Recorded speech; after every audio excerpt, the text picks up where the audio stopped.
Here we are on this Superflat world. I have a shulker, but there's no good farm designs. Well, except for that one.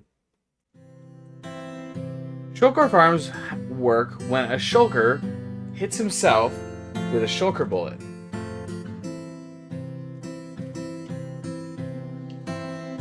When he's hit with his own shulker bullet, he will split and duplicate, and we will have another shulker. The first one will teleport away to a new location, and the second one will be left where the first one started. This is the basics for any shulker farm, and all shulker farms need to begin with this concept. There are three major shulker farms that are useful right now.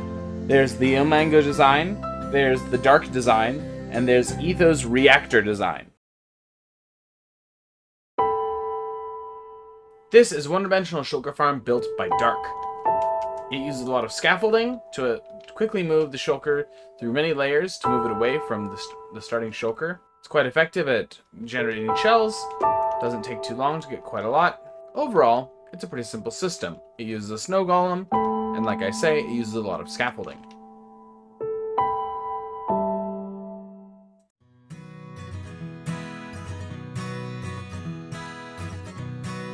This is a Shulker Reactor.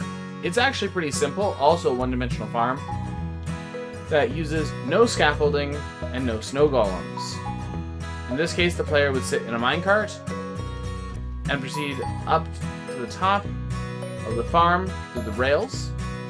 At the top of the farm, they would drop off into a cage here, where they would land on the bottom and begin their journey again. The shulkers should be positioned on these slabs here in the middle, although in reality they tend to wander up and down the pillars. This farm is very slow with rates, producing upwards of 40 shells an hour, although usually much slower.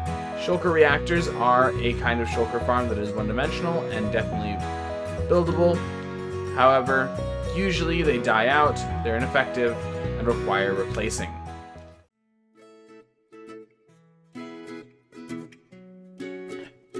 Ilmango's shulker farm uses snow. Snow golems hit the shulker, causing the shulker to shoot a bullet, hit itself on accident, and then the new shulker teleports away to instantly be sent through one of the nether portals. In the nether, it's then either captured for replenishment later, or killed for their shells. While it is complex, it is very functional. However, it requires access to snow, which not every player may have found yet. Some players are just in a warm biome, although that can be overcome on most worlds. Most modern shulker farms have one or two things that stop you from building them on Superflat. They either need you to use scaffolding, or they need you to use a snow golem, both of which are unobtainable on a classic flat preset. In order to overcome these limitations, we had to redesign the shulker breeding cell.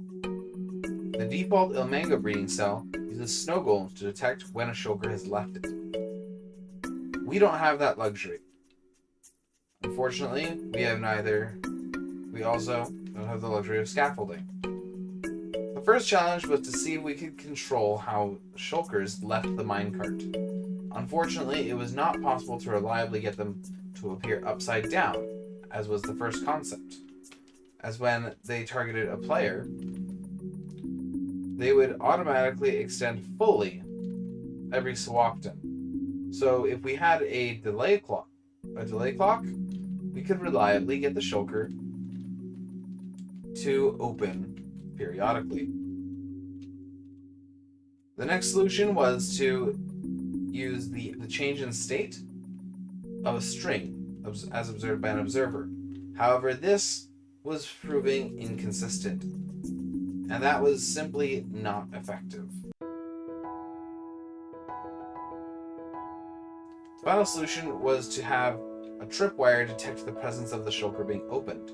If the shulker was closed for too long, it was assumed to have died. This is acceptable as long as there is a player at the farm, making it run. If not, we would need a lever to turn it off.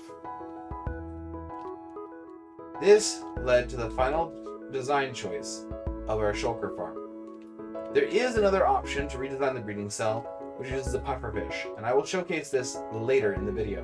For now, let's begin to look at the tripwire method of building a Shulker Farm.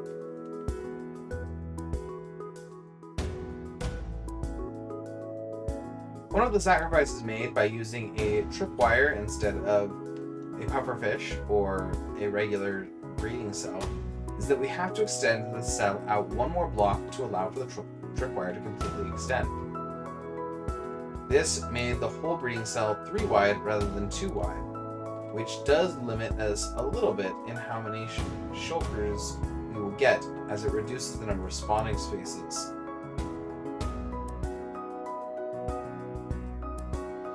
I have modified some of the minecart dispensing mechanics in order to allow for more consistency.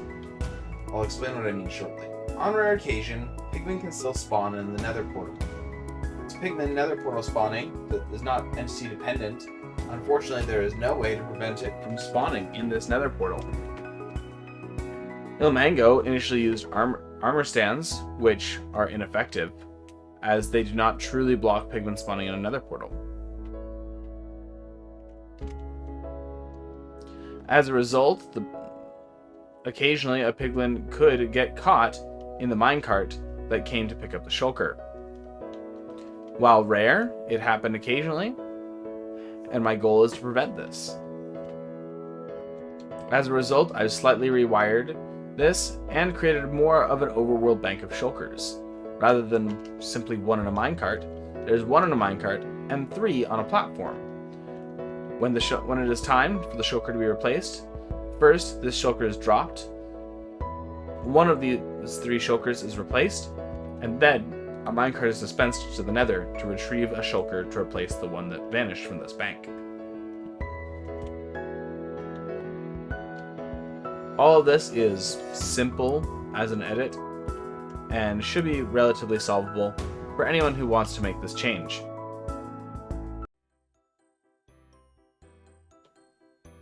In this one, the shulker's presence activates a pufferfish, which expands and activates this pressure plate.